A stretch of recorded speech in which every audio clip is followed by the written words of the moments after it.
Comme personne, Lucie, c'était une personne extraordinaire. C'était une artiste, une femme de cœur. Lucie a été diagnostiquée cancer de l'ovaire en février 2022 et j'en suis sorti seul en novembre, 9 mois plus tard. C'est vraiment révélateur de prendre pause et de constater que le taux de survie sur 5 ans pour le cancer de l'ovaire est de 44 %. Malheureusement, si la recherche sur le cancer de l'ovaire ne réalise pas des percées importantes et nécessaires, on va continuer à perdre des femmes brillantes au pic de leur vie, au pic de leur carrière, à un rythme qui est franchement inacceptable. Je suis une maman de deux petits garçons qui ont 4 ans et 6 ans. Je suis aussi ingénieure. Une chose qui m'a vraiment surprise, c'est le fait que moi j'ai 36 ans et que ce cancer est plus connu d'être découvert dans des femmes plus âgées, surtout dans leur soixantaine.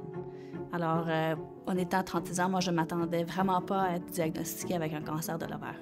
On n'entend pas assez souvent parler du cancer de l'ovaire, mais lorsqu'on en entend parler, c'est souvent adressé comme étant une maladie au singulier.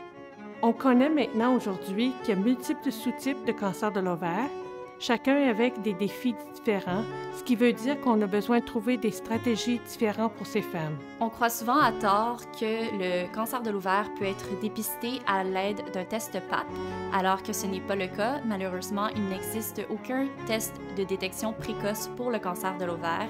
C'est en fait une maladie qui est reconnue pour être difficile à détecter en raison des symptômes très vagues et en l'absence d'un test de dépistage précoce.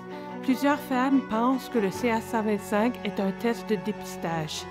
Et donc, c'est un mythe que nous devons combattre. Le dépistage reste un défi pour la recherche et pour les médecins. Il est temps de faire changer les choses pour la cause du cancer de l'ovaire immédiatement.